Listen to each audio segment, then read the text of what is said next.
Welcome to the third part of my conversation with Dr. Dale Smith, military historian and professor emeritus of military medicine history at the Uniformed Services University of the Health Sciences. This time, Dr. Smith talks about key figures from throughout the history of military medicine and lessons we can learn from their legacy.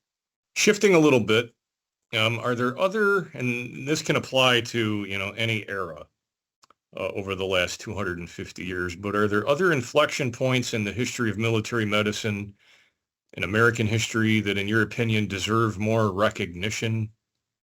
Individuals, decisions that were made that you think I think that should be third further recognized? And here I would highlight a couple of people experiencing that problem of diarrheas and dysenteries and typhoid in the Civil War. An Army doctor named George Miller Sternberg would, when assigned out in Kansas, begin to read about the bacteriology that was developing in the laboratories of Pasteur and the German universities. And he published the first American textbook on bacteriology in 1892. And then in 1895, he was appointed as the Surgeon General. And he opened the Army Medical School in Washington, taught largely by his staff and staff of the Medical Museum, what's now the Armed Forces Institute of Pathology. The challenge was to both teach Army doctors modern preventive medicine using germ theory and solve the problem.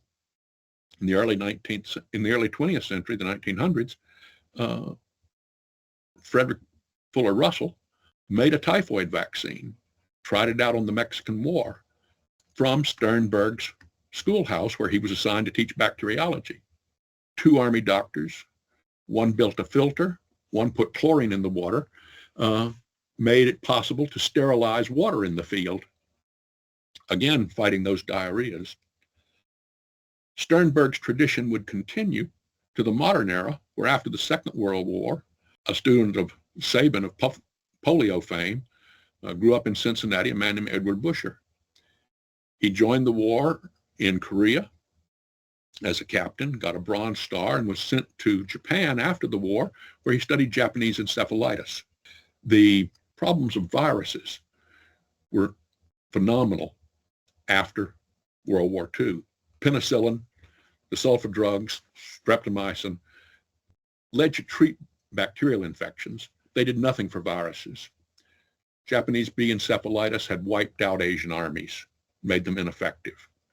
Flu made armies ineffective, gave rise to pneumonias. Busher said, we can solve these problems. And he set up a department of virology where people worked on these things. Some of them were military, like Busher. He built the adenovirus vaccine. He helped discover the rubella virus, which NIH turned into a vaccine. Measles, mumps, and rubella, the MMR vaccine today, is a direct result of that work. The man who developed that vaccine was a civilian named Maurice Hilleman, who worked for a decade at Rare before he went off to Merck and developed probably more vaccines than anybody in the world ever did. Malcolm Martenstein, another civilian working for Busher, developed the meningococcal vaccine.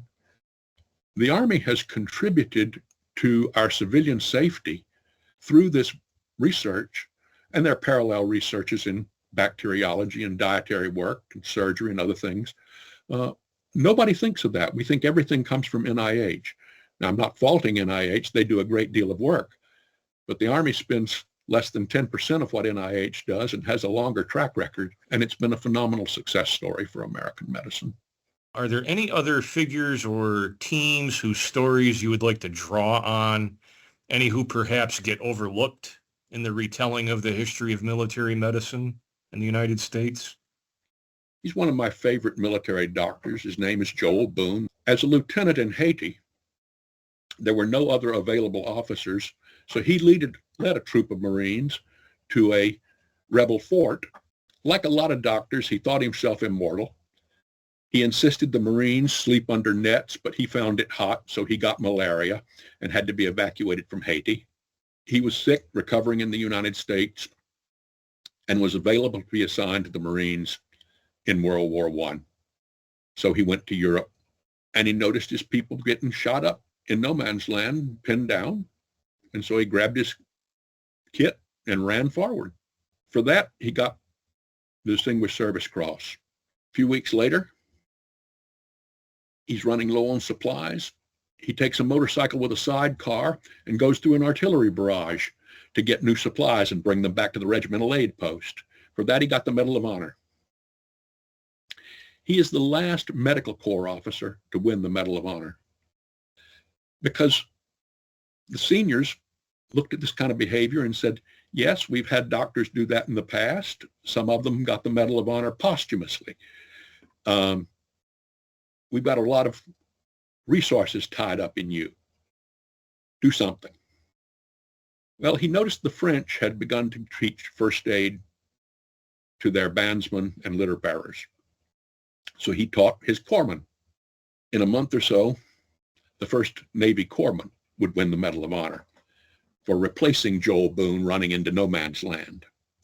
It's a man who made many contributions and is not much thought about. I like him because he was flexible. He was President Hoover's doctor on the Mayflower, the presidential yacht. The job of White House physician did not exist. President Hoover was not particularly energetic, and he developed a foursquare game of bouncing a ball to get the president out to play Hoover ball. The idea attracted the attention of Congress, and they created the post of White House physician. We still have that. It's frequently a military officer. Joel Boone was the first official White House physician. Well, sir, I will say that he must have done something right with President Hoover because he lived to be 90.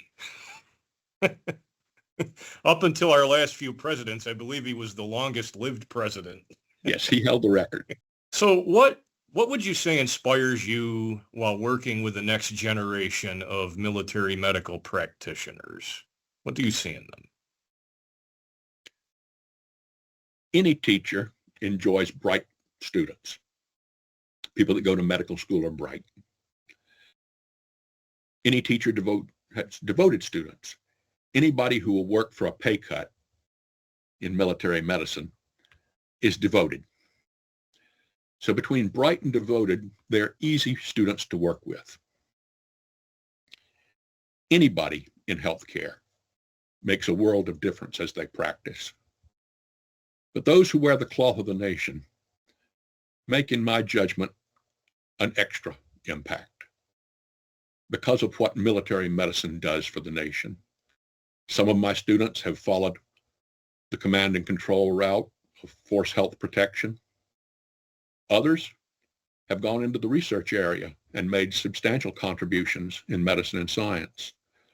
Introduction of a new tourniquet that's now in almost every ambulance in the country during global war on terror.